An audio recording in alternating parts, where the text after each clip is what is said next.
Valaquenta.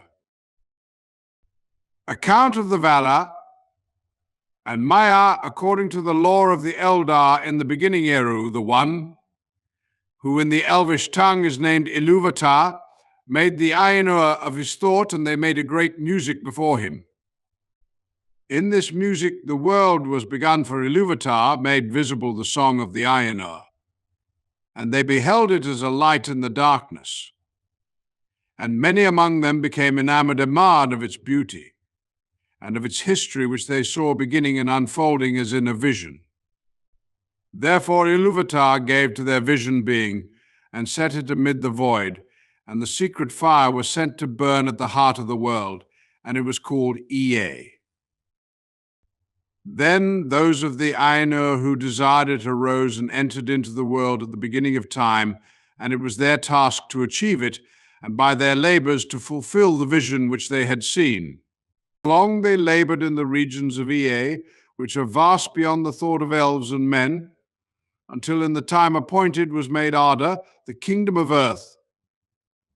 Then they put on the raiment of earth and descended into it, and dwelt therein. Of the Valar, the great among these spirits, the elves name the Valar, the powers of Arda, and men have often called them gods. The lords of the Valar are 7, and the Valir, the queens of the Valar, are 7 also.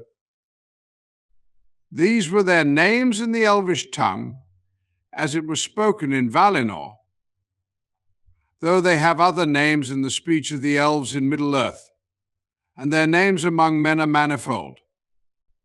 The names of the lords in due order are Manwë, Ulmo, Olmo, Lorom, Mandos, Lorien, and Tulkas, and the names of the queens are Arda, Yavanna, Nienna, Esti, Vavanna, and Nessa. Melkor is counted no longer among the Valar, and his name is not spoken upon earth. Manwë and Melkor were brethren in the thought of Ilúvatar. The mightiest of those Ainur who came into the world was in his beginning Melkor, but Manwë is dearest to Ilúvatar and understands most clearly his purposes. He was appointed to be, in the fullness of time, the first of all kings, lord of the realm of Arda, and ruler of all that dwell therein. In Arda his delight is in the winds and the clouds, and in all the regions of the air, from the heights to the depths, from the utmost borders of the vale of Arda to the breezes that blow in the grass. Sulimo he is surnamed Lord of the breath of Arda. All swift birds, strong of wing, he loves, and they come and go at his bidding. With Manwë dwells Varda, Lady of the Stars, who knows all the regions of Ea. Too great is her beauty to be declared in the words of men, or of elves, for the light of Ilúvatar lies still in her face. In light is her power and her joy. Out of the deeps of Ea she came to the aid of Manwë, for Melkor she knew from before the making of the music and rejected him. And he hated her, and feared her more than all others whom Eru made. Manwë and Varda are seldom parted, and they remain in Valinor. Their halls are above the everlasting snow, upon Oilos, the uttermost tower of Taniquetil, tallest of all the mountains upon earth. When Manwë there ascends his throne and looks forth, if Varda is beside him, he sees further than all other eyes through mist and through darkness and over the leagues of the sea. And if Manwë is with her, Varda hears more clearly than all other ears the sound of voices that cry from east to west, from the hills and the valleys, and from the dark places that Melkor has made upon earth. Of all the great ones who dwell in this world, the elves hold Varda most in reverence and love. Elbreth they name her, and they call upon her name out of the shadows of Middle-earth, and uplift it in song at the rising of the stars. Ulmo is the lord of waters. He is alone. He dwells nowhere long, but moves as he will in all the deep waters about the earth or under the earth. He is next in might to Manwë, and before Valinor was made he was closest to him in friendship, but thereafter he went seldom to the councils of the Valar, unless great matters were in debate. All swift birds strong of wing he loves, and they come and go at his bidding. With Manwë dwells Varda, Lady of the Stars, who knows all the regions of Ea. Too great is her beauty to be declared in the words of men or of elves, for the light of Ilúvatar lies still in her face. In light is her power and her joy. Out of the deeps of Ea she came to the aid of Manwë, for Melkor she knew from before the making of the music and rejected him, and he hated her and feared her more than all others whom Eru made. Manwë and Varda are seldom parted, and they remain in Valinor. Their halls are above the everlasting snow, upon Oilos, the uttermost tower of Taniquetil, tallest of all the mountains upon earth.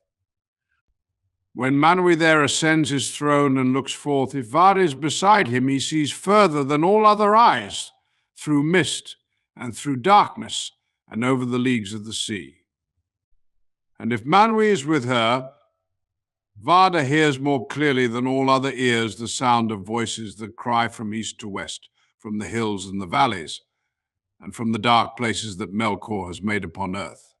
Of all the great ones who dwell in this world, the elves hold Varda most in reverence and love. Elbereth they name her, and they call upon her name out of the shadows of Middle-earth, and uplift it in song at the rising of the stars. Ulmo is the lord of waters. He is alone, he dwells nowhere long, but moves as he will in all the deep waters about the earth or under the earth. He is next in might to Manwë, and before Valinor was made he was closest to him in friendship, but thereafter he went seldom to the councils of the Valar, unless great matters were in debate. For he kept all Arda in thought, and he has no need of any resting place. Moreover, he does not love to walk upon land, and will seldom clothe himself in a body after the manner of his peers. If the children of Eru beheld him, they were filled with a great dread, for the arising of the king of the sea was terrible, as a mounting wave that strides to the land, with dark helm foam-crested, and raiment of mail shimmering from silver down into shadows of green. The trumpets of Manwë are loud, but Ulmo's voice is deep as the deeps of the ocean which he only has seen. Nonetheless, Ulmo loves both elves and men, and never abandoned them, not even when they lay under the wrath of the Valar. At times he will come unseen to the shores of Middle-earth, or pass far inland up firths of the sea, and there make music upon his great horns, the Ulumuri, that are wrought of white shell, and those to whom that music comes hear it ever after in their hearts, and longing for the sea never leaves them again. But mostly Ulmo speaks to those who dwell in Middle-earth with voices that are heard only as the music of water. For all seas, lakes, rivers, fountains, and springs are in his government, so that the elves say that the spirit of Ulmo runs in all the veins of the world. Thus news comes to Ulmo, even in the deeps, of all the needs and griefs of Arda, which otherwise would be hidden from Manwë. All has might little less than Ulmo. His lordship is over all the substance of which Arda is made. In the beginning he wrought much in fellowship with Manwë and Ulmo, and the fashioning of all lands was his labor. He is a smith and a master of all crafts, and he delights in works of skill, however small, as much as in the mighty building of old. His are the gems that lie deep in the earth, and the gold that is fair in the hand, no less than the walls of the mountains and the basins of the sea. The Noldor learned most of him, and he was ever their friend. Melkor was jealous of him, for all was most like himself in thought and in powers, and there was long strife between them, in which Melkor ever marred or undid the works of all, and all grew weary in repairing the tumults and disorders of Melkor. Both also desired to make things of their own that should be new and unthought of by others, and delighted in the praise of their skill. But all remained faithful to Eru and submitted all that he did to his will, and he did not envy the works of others, but sought and gave counsel. whereas Melkor spent his spirit in envy and hate until at last he could make nothing save in mockery of the thought of others, and all their works he destroyed if he could. The spouse of all is Yavanna, the giver of fruits. She is the lover of all things that grow in the earth, and all their countless forms she holds in her mind, from the trees like towers in forests long ago to the moss upon stones, or the small and secret things in the mold. In reverence, Yavanna is next to Vada among the queens of the Valar. In the form of a woman, she is tall and robed in green, but at times she takes other shapes. Some there are who have seen her standing like a tree under heaven, crowned with the sun, and from all its branches there spilled a golden dew upon the barren earth, and it grew green with corn, but the roots of the tree were in the waters of Ulmo, and the winds of Manwë spoke in its leaves. Kementari, queen of the earth, she is surnamed in the Eldarin tongue. The Fenchari, masters of spirits, are brethren, and they are called most often Mandos and Lorien. Yet these are rightly the names of the places of their dwelling, and their true names are Nemo and Irmo. Nemo the elder dwells in Mandos, which is westward in Valinor. He is the keeper of the houses of the dead, and the summoner of the spirits of the slain. He forgets nothing, and he knows all things that shall be, save only those that lie still in the freedom of Ilúvatar. He is the doomsman of the Valar, but he pronounces his dooms and his judgments only at the bidding of Manwë. Va the Weaver is his spouse, who weaves all things that have ever been in time into her storied webs, and the halls of Mandos that ever widen as the ages pass are clothed with them. Irmo the younger is the master of visions and dreams. In Lorien are his gardens in the land of the Valar, and they are the fairest of all places in the world, filled with many spirits. Esther Gentle, healer of hurts and of weariness, is his spouse. Grey is her raiment, and rest is her gift. She walks not by day, but sleeps upon an island in the tree-shadowed lake of Lorellin. From the fountains of Irmo and Esti all those who dwell in Valinor draw refreshment, and often the Valar come themselves to Lorien and there find repose and easing of the burden of Arda. Mightier than Esti is Nienna, sister of the Fenchari. She dwells alone. She is acquainted with grief, and mourns for every wound that Arda has suffered in the marrying of Melkor. So great was her sorrow, as the music unfolded, that her song turned to lamentation long before its end, and the sound of mourning was woven into the themes of the world before it began. But she does not weep for herself and those who hearken to her learn pity and endurance in hope. Her halls are west of west, upon the borders of the world, and she comes seldom to the city of Valamar, where all is glad. She goes rather to the halls of Mandos, which are near to her own, and all those who wait in Mandos cry to her, for she brings strength to the spirit and turns sorrow to wisdom. The windows of her house look outward from the walls of the world. Greatest in strength and deeds of prowess is Tulkas, who is surnamed Astoldo the Valiant. He came last to Arda to aid the Valar in the first battles with Melkor. He delights in wrestling and in contests of strength, and he rides no steed, for he can outrun all things that go on feet, and he is tireless. His hair and beard are golden, and his flesh ruddy as weapons are his hands. He has little heed for either the past or the future, and is of no avail as a counselor, but is a hardy friend.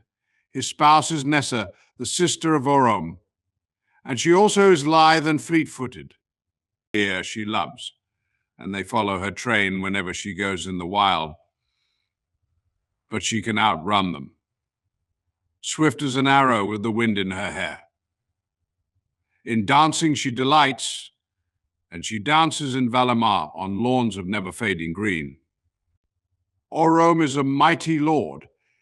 If he is less strong than Tulkas, he is more dreadful in anger, whereas Tulkas laughs ever, in sport or in war, and even in the face of Melkor he laughed in battles before the elves were born. Orome loved the lands of Middle-earth, and he left them unwillingly and came last to Valinor, and often of old he passed back east over the mountains and returned with his host to the hills and the plains.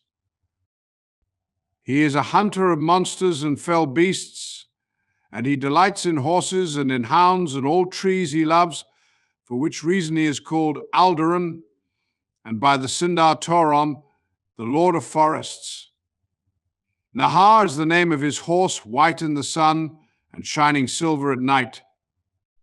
The Valaroma is the name of his great horn, the sound of which is like the upgoing of the sun in scarlet, or the sheer lightning cleaving the clouds. Above all the horns of his host it was heard in the woods that Yavanna brought forth in Valinor, for there Orome would train his folk and his beasts for the pursuit of the evil creatures of Melkor. The spouse of Orome is Vanna, the ever young, she is the younger sister of Yavanna. All flowers spring as she passes and open if she glances upon them, and all birds sing at her coming. These are the names of the Valar and the Valir, and here is told in brief their likenesses, such as the Eldar beheld them in Aman, but fair and noble, as were the forms in which they were manifest to the children of Ilúvatar. They were but a veil upon their beauty and their power. And if little is here said of all that the Eldar once knew, that is as nothing compared with their true being, which goes back into regions and ages far beyond our thought. Among them 9 were of chief power and reverence, but 1 is removed from their number, and 8 remain: the Aratar, the high ones of Arda, Manwë, and Varda, Ulmo, Yavanna, and all, Mandos, Nienna, and Orome. Though Manwë is their king and holds their allegiance under Eru. In majesty they are peers, surpassing beyond compare all others, whether of the Valar and the Maiar, or of any other order that Ilúvatar has sent into Ea. Of the Maiar with the Valar came other spirits, whose being also began before the world, of the same order as the Valar, but of less degree. These are the Maiar, the people of the Valar, and their servants and helpers.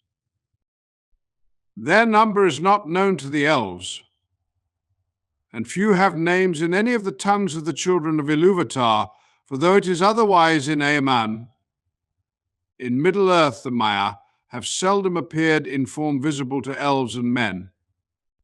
Chief among the Maiar of Valinor, whose names are remembered in the histories of the elder days, are Ilmer, the handmaid of Varda, and Eonwë, the banner-bearer and herald of Manwë, whose might in arms is surpassed by none in Arda.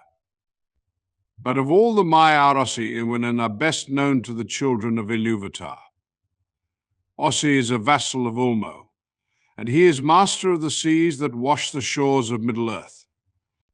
He does not go in the deeps, but loves the coasts and the isles, and rejoices in the winds of Manwë, for in storm he delights, and laughs amid the roaring of the waves. His spouse is Eowyn, the lady of the seas, whose hair lies spread through all waters under sky. All creatures she loves that live in the salt streams, and all weeds that grow there to her mariners cry, for she can lay calm upon the waves, restraining the wildness of Ossi. The Númenóreans lived long in her protection, and held her in reverence equal to the Valar. Melkor hated the sea, for he could not subdue it. It is said that in the making of Arda he endeavored to draw Ossi to his allegiance, promising to him all the realm and power of Ulmo, if he would serve him. So it was that long ago there arose great tumults in the sea that wrought ruin to the lands. But Eowyn, at the prayer of all, restrained Ossi and brought him before Ulmo, and he was pardoned and returned to his allegiance, to which he has remained faithful. For the most part, for the delight in violence has never wholly departed from him, and at times he will rage in his willfulness without any command from Ulmo his lord. Therefore those who dwell by the sea or go up in ships may love him, but they do not trust him. Melian was the name of a Maiar who served both Vanna and Esti. She dwelt long in Lorien, tending the trees that flower in the gardens of Irmo as she came to Middle-earth. Nightingales sang about her wherever she went. Wisest of the Maiar was Olorin. He too dwelt in Lorien, but his ways took him often to the house of Nienna, and of her he learned pity and patience. Of Melian much is told in the Quenta Silmarillion. But of Olorin that tale does not speak, for though he loved the elves, he walked among them unseen, or in form as one of them, and they did not know whence came the fair visions or the promptings of wisdom that he put into their hearts. In later days he was the friend of all the children of Ilúvatar, and took pity on their sorrows, and those who listened to him awoke from despair and put away the imaginations of darkness. Of the enemies last of all is set the name of Melkor, he who arises in might. But that name he has forfeited, and the Noldor, who among the elves suffered most from his malice, will not utter it, and they name him Morgoth, the dark enemy of the world. Great might was given to him by Ilúvatar, and he was coeval with Manwë. In the powers and knowledge of all the other Valar he had part, but he turned them to evil purposes, and squandered his strength in violence and tyranny. For he coveted Arda and all that was in it, desiring the kingship of Manwë and dominion over the realms of his peers. From splendor he fell through arrogance to contempt for all things save himself, a spirit wasteful and pitiless. Understanding, he turned to subtlety, and perverting to his own will all that he would use, until he became a liar without shame. He began with the desire of light, but when he could not possess it for himself alone, he descended through fire and wrath into a great burning, down into darkness. And darkness he used most in his evil works upon Arda, and filled it with fear for all living things. Yet so great was the power of his uprising that in ages forgotten he contended with Manwë and all the Valar, and through long years in Arda held dominion over most of the lands of the earth. But he was not alone, for of the Maiar many were drawn to his splendor in the days of his greatness, and remained in that allegiance down into his darkness, and others he corrupted afterwards to his service with lies and treacherous gifts. Dreadful among these spirits were the Valarokka, the scourges of fire that in Middle-earth were called the Balrogs, demons of terror. Among those of his servants that of names the greatest was that spirit whom the Eldar called Sauron, or Gothor the Cruel. In his beginning he was of the Maiar of all, and he remained mighty in the lore of that people.